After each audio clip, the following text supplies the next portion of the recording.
let's do this because I'm fascinated by this. Ron DeSantis has like political weather vane. Like his assessment of things just seems to me to be off.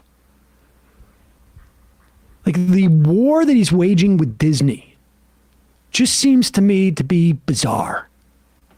And I can't tell, like, you know, it's hard from a distance. Like, personally, I have my own war with Disney because I went down there with my kids and had to do that damn Genie Plus thing.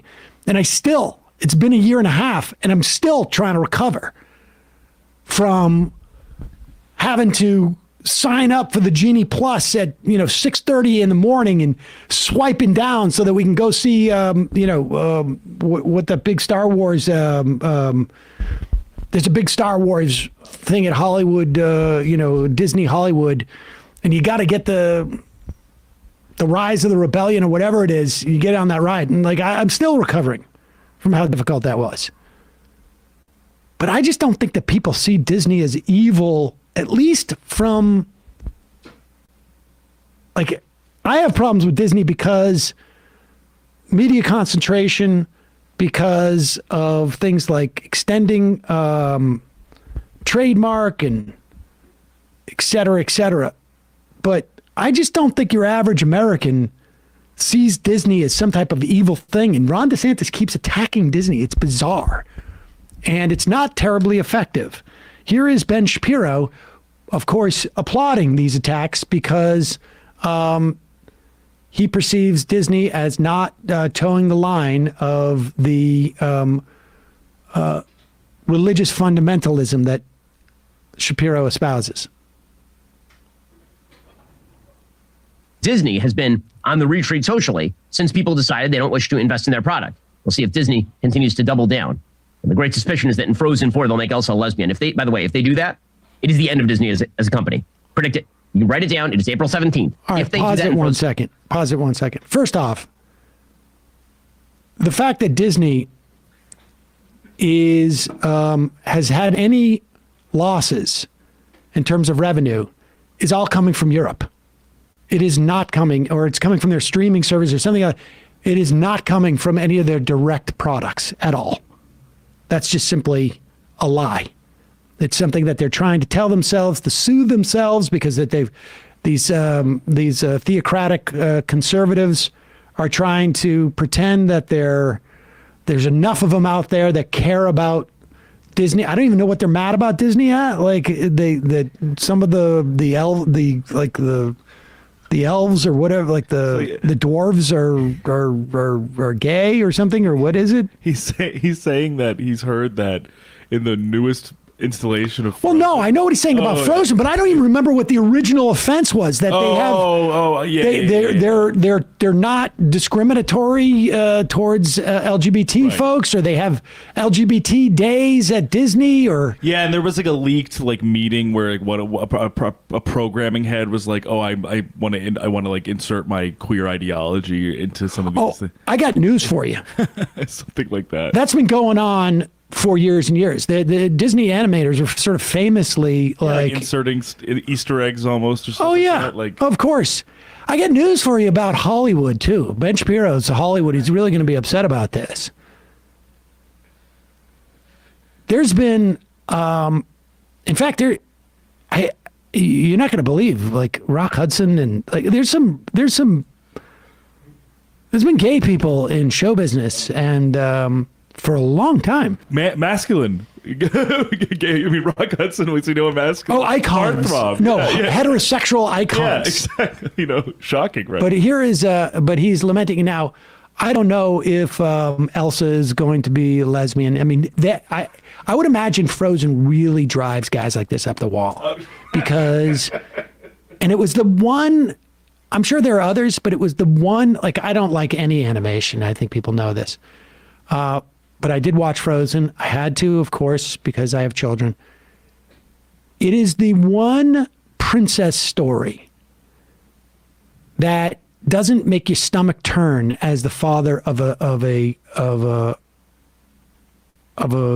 young girl, because when you have a young girl and you start to read them stories that you've always peripherally been aware of, you start to realize every story tells them. The way that you fulfill your life is by finding a man and getting married with a son. None of the stories of that at all. But when you have a daughter, all the stories are you have one mission in life, to find or to hope that your male true love finds you. Whereas at least in Frozen, it was like, your important relationship is maybe can be with a sibling, or it also can be with yourself. It can also be like in relation to, the environment and the context and the way that you've been raised. And like, you have a whole life to live. You must just chap his ass, as it were. Go ahead.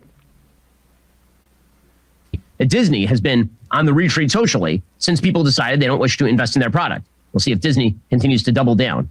And the great suspicion is that in Frozen 4, they'll make Elsa a lesbian. If they do that, it is the end of Disney as a company. Predict it. You can write it down. It is April 17th. If they do that in Frozen 4, they'll destroy Disney. Like, thoroughly destroy it. Anheuser-Busch. Okay, I want to make a bet with you that if Disney makes Elsa a lesbian, it will not destroy the company.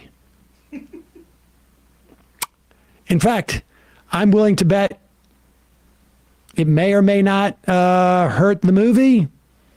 It could easily help the company. That's my bet. April 17th, April 18th.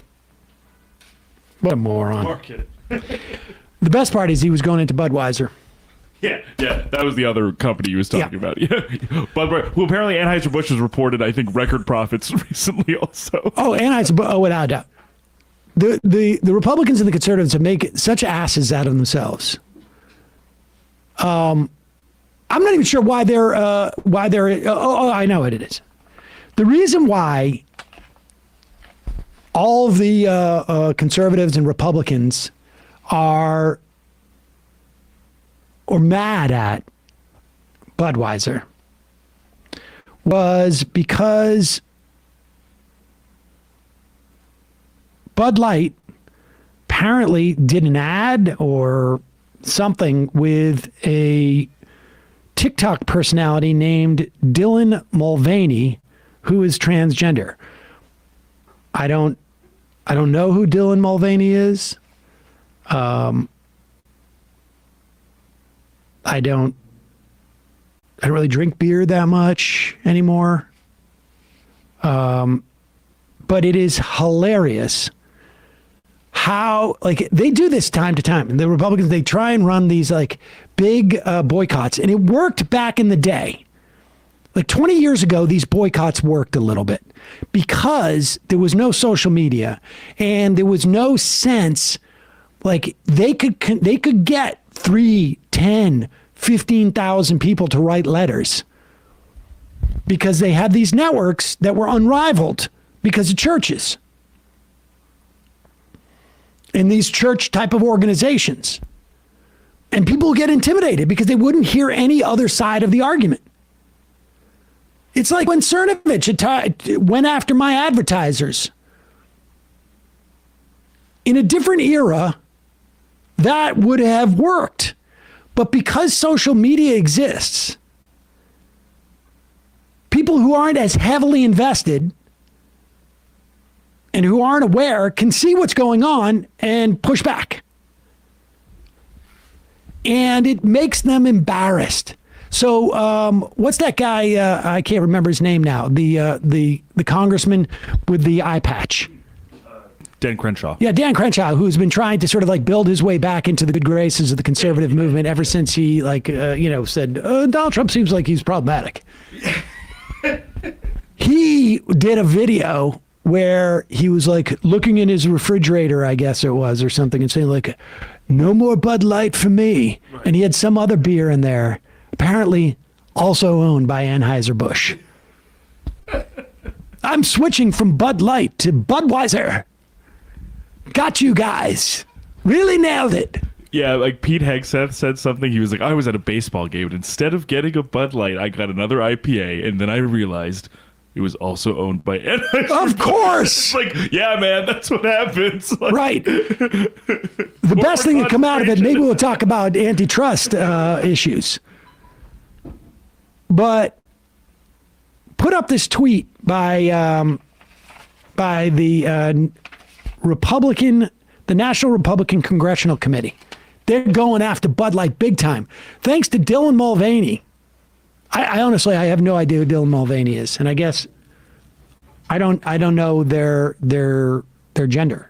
So I didn't know who she was either, basically until there was outrage about her first visiting Biden at the White House, and then now this. But I think honestly, she's gotten more like notoriety from the right wing than anything else she's actually done. Thanks to Dylan Mulvaney, we can all finally admit that Bud Light tastes like water. With our new koozies, you can make sure no one's confused Bud Light with real beer ever again. This beer identifies as water. Oh, yeah. That's pretty funny stuff there. And they use this for fundraiser. Wasn't there another ad too? Yeah, here it is. This is a limited edition koozie. Just shipping $10 to claim your limited edition koozie. This beer identifies as water. And then somebody at the, this is so funny, National Republican Congressional Committee realized that Anheuser-Busch, huge donors to the Republican Party. I don't know if they donate to Democrats. They probably do, but I don't know. Companies like this will end up like doing both. In the 2022 cycle alone, Anheuser-Busch and its employees gave the NRCC, never mind Republicans or Democrats, like this specific organization, almost $500,000. And so they quietly pulled down the ads when they said, hey, boss, we got a problem. Amazing. Amazing.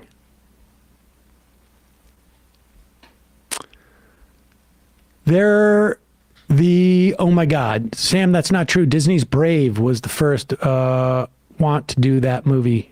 Was the first want to do that first movie? I'm not sure I follow, but maybe. Oh, Meridia refuses to marry. How about that? Oh, I see. Okay. Yeah, fair enough. I just didn't see Brave. I think that was when, that was when I wasn't home that night. That was watched on the TV or whatever it was.